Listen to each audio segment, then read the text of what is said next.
आप देख रहे हैं दुखती रंग न्यूज, सच आप तक। बुल अजबियों से मुज़य्यन इस समाज में आपको ऐसी विषमताएं मिल जाएंगी, ऐसे अपवाद मिल जाएंगे कि जहां पर आप ये आसानी से कह सकते हैं कि अक्ल तो एक हकीर चीज़ है, हाँ भैंस एक अजीमुल मर्तबत और एक इंतहाई मुअज़्ज़िज़ और इंतहाई मोहतरम और मुकर्रम चीज़ है। वजह यह है कि हमारे इस समाज में, क्या पूरी दुनिया में आज ये आलम यह है कि रोटी रोज़ी का ताल्लुक़ उसकी किसी इंसान की उसकी तालीमी इस्तेदाद, उसकी शैक्षिक योग्यताओं और उसकी टेक्निकल एबिलिटीज़ की बुनियाद पर नहीं, बल्कि उसके किस्मत जिसको कहते हैं, जो कि कोई चीज़ नहीं होती, और या जिसको कहना चाहिए चांस कह लीजिए या कुछ कह लीजिए, या उसकी अपनी उस शख्स की पर्सनल ज़ाती चालाकी समझ लीजिए, कि उसकी बुनियाद के ऊपर सारा मामला डिपेंड करता है।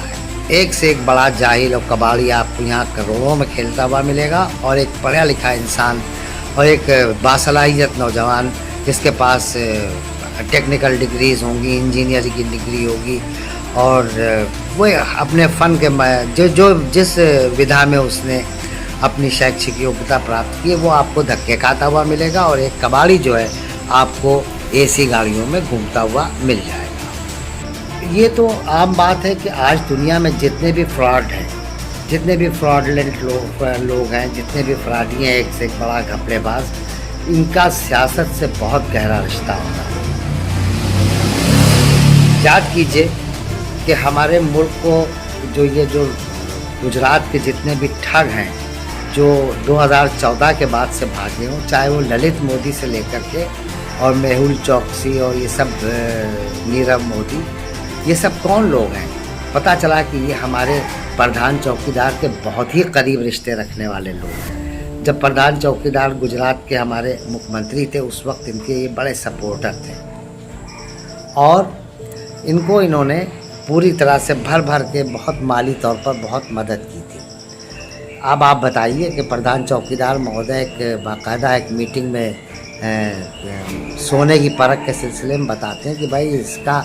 जितनी अच्छी जानकारी हमारे मेहुल भाई को है, इतना तो किसी बड़े बड़े जौहरी को भी नहीं है। तो ये कहने का मतलब कि ये पॉलिटिकल लोग हैं, इनका सब सारी इनके तमाम फ्रॉडलेंट कामों का सीधा ताल्लुक़ आज की सियासत से है। भला रामदेव ऐसे कैसे बगैर सियासी आकाओं की मंजूरी के ये सब कर सकता था? लिहाजा इसने जब हवा का रुख देखा और प्रधान चौकीदार के बारे में पता चला कि ये तो आने वाले दिनों में हमारे प्रधान चौकीदार हमारे हिंदुस्तान के सबसे ज़्यादा ताकतवर इंसान बन सकते हैं, लिहाजा इनकी लल्लो चप्पों में लगा और इसने बड़े झूठ बोले। इसके ज़रिए बोला गया एक झूठ तो आजकल बहुत चल रहा है, जिसमें इसने इंडिया टुडे के रजत शर्मा को या आपकी अदालत में कहा था कि हमारे प्रधान चौकीदार को गद्दी संभालने दीजिए, पेट्रोल तो हम 35 रुपये लीटर बिकवा देंगे। आज यही मुँह छुपाए घूमता है, इस सवाल के ऊपर कुछ बोलता नहीं है, और काला धन आएगा सब सारे खातेदारों के पास 15-15, 20-20 लाख रुपए ऐसे ही पहुंच जाएगा। ये सब झूठ थे जिनकी बुनियाद पर इसने हमारे प्रधान चौकीदार की भारतीय जनता पार्टी और उसकी सबको इक़्तिदार में लाने के लिए इसने ड्रामे किए थे। अब यही वजह है कि इसने जो फ्रॉड किया है, इसने जो धोखा दिया है पूरे राष्ट्र को, अगर यही काम इसने किसी दूसरे मुल्क में जहाँ के कवानीन सख्त हैं किया होता, तो एक समरी ट्रायल के बाद इसको किसी चौराहे पे लटका करके फांसी दी जा चुकी होती। मगर अभी तक हमारे भारत सरकार ने इसके खिलाफ कोई कदम नहीं उठाया है, सिवाय इसके कि उसका मंत्रालय इससे गिड़गिड़ा के पूछ रहा है हाथ जोड़ कर के, हुजूर आप अपने हमारे यहाँ आपने जो टेस्ट कराए हैं, जो आपने रिपोर्ट ली हैं, और आपने इसकी रिसर्च कहाँ है आपकी, ज़रा वो पेपर हमें दे दीजिए, हम स्टडी करेंगे। इतने इस हुकूमत के जो दोहरे मियार और दोहरे चेहरे और चाल चरित्र आवाम के सामने आ रहा है, इसको समझने के लिए किसी बहुत पढ़े लिखे आलिम होने की ज़रूरत नहीं है। या आप देखिए किस तरह से ये हमको और किस तरह से हम एक कातिल को और अच्छा, इससे पहले भी इसने बहुत से उल्टे सीधे दावे किए हैं। आपने देखा होगा कि एक ऐसी दवा बनाई थी जिसमें बेटा पैदा होगा, कैंसर का पूरा इलाज हमारे यहाँ मौजूद है। जबकि इसको और इसके क्या नाम है गे फ्रेंड को, बाल किशन को जब कोई मुसीबत आती है तो ये सीधे एम्स में जाकर के भर्ती होते हैं, अपना इलाज कराते हैं। हमारे भारतवासियों को धोखा देते हैं टीवी पे आकर के बता करके कि दुनिया की सारी बीमारियों का इलाज हमारे योगा में मौजूद है।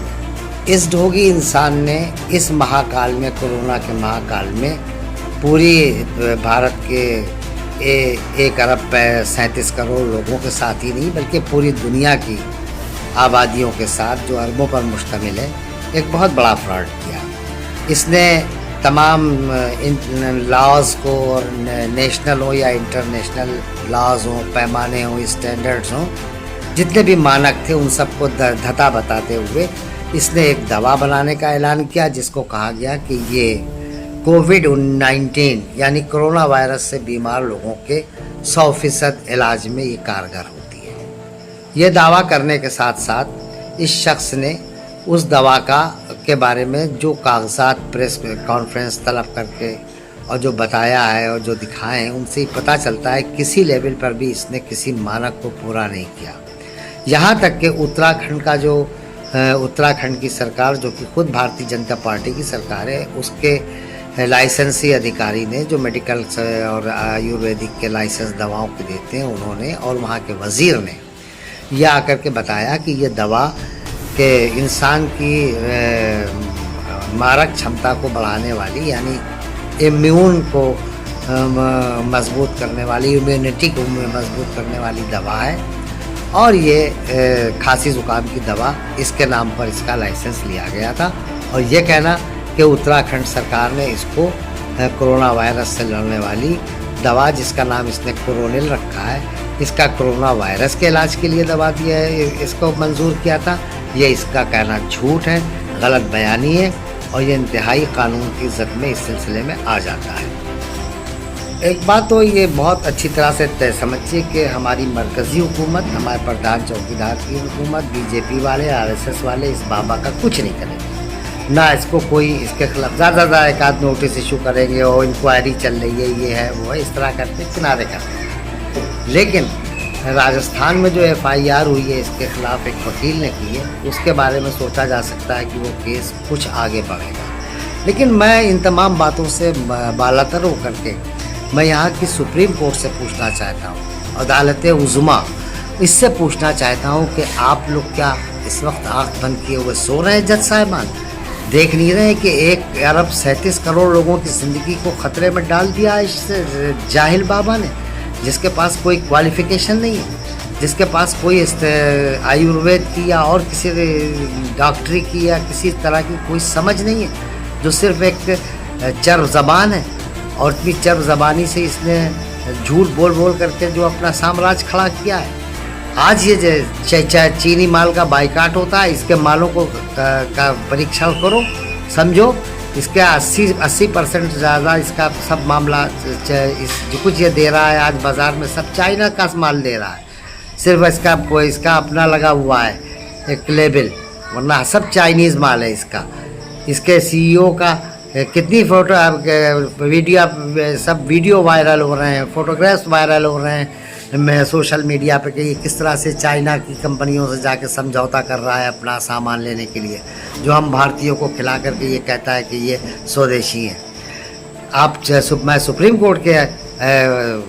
बड़े बड़े जजों से ये दरख्वास्त करूँगा कि वो अपना सो मोटो कॉग्निजेंस लेकर के इस फ्रॉड को फ़ौरन पकड़वाएं और इसको कोई ज़मानत न दें, और एक शॉर्ट ट्रायल करके इसको, जब तक इसकी सज़ा नहीं दी जाएगी, हमारे मुल्क के